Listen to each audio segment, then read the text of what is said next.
गुरुदेव, आपके चरणों में कोटि कोटि प्रणाम। गुरुदेव, सबसे पहले तो आपका धन्यवाद कि आप हमें मिले, नहीं तो हमारा पूरा जीवन ही अज्ञान में व्यतीत हो रहा था।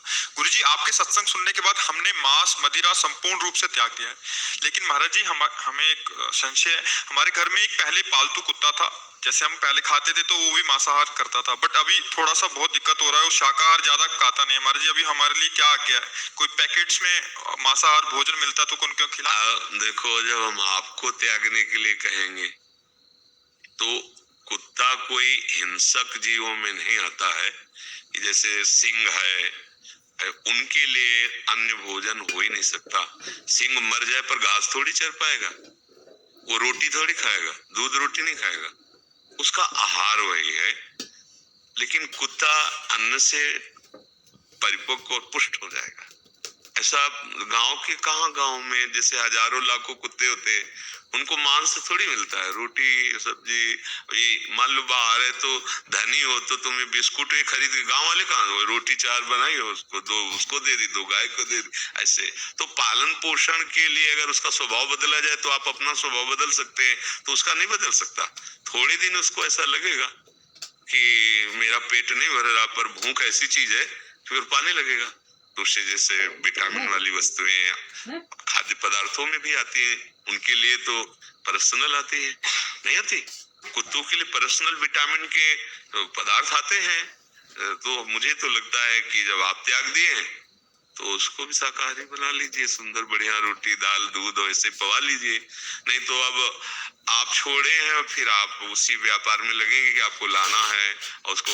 हाँ, अगर सिंह पाले होते तो समस्या फिर थी नहीं है कि अब तो उसको रोटी दाल तो खा नहीं सकता, उसके लिए तो अब जैसे मान लो चिड़ियाघर में सिंह आदि जो रह रहे हैं तो राजकीय व्यवस्था से उनको आहार तो देना ही पड़ेगा अगर उनको सुरक्षित। अब वो कोई फल फूल तो खाने वाले हैं नहीं, तो इसलिए मुझे लगता है कुत्ता ऐसा पशु है कि अगर उसको थोड़े दिन अभ्यास कराया जाए तो दूध रोटी बिस्कुट इनसे अच्छी तरह से वो स्वस्थ परिपक्व हो जाएगा। क्योंकि गाँव में लाखों कुत्ते, हाँ वो कहीं दौड़ झपट कर चूहा खा ले, बात अलग है, नहीं तो उनके लिए रोटी डालिए, घरों से रोटी डाल दी गई और आराम से पाते हैं, खूब पुष्ट है। ऐसा नहीं को बहुत मरे से घूम रहे। हाँ, जो बिल्कुल है अब गली में है वो कोई मिल जाए भोजन तो बात, वो भले कमजोर मिले, पर जो घरों में व्यवस्थित दरवाजे पे ऐसे उनको तो अच्छा भोजन मिलता है। तो अभ्यास करा दीजिए, उसका अभ्यास गलत हो गया है, अभ्यास कराने से हो जाएगा उसका भी। और देखो, भक्त के घर के पशु पक्षी भी उन्नति को प्राप्त होते हैं, जबकि उनसे नया कर्म नहीं बनता। जैसे हम नाम कीर्तन कर रहे हैं और जो पशुजन है उनके कानों में पड़ रहा है, शब्द का तो उनको ज्ञान है। जैसे बैलों को जब हल में चलाया था, दाहिने मोड़, तो दाएं होता था, बाएं जरा सा उसको इशारा के बाएं, मतलब उनको शब्द का ज्ञान तो होता है।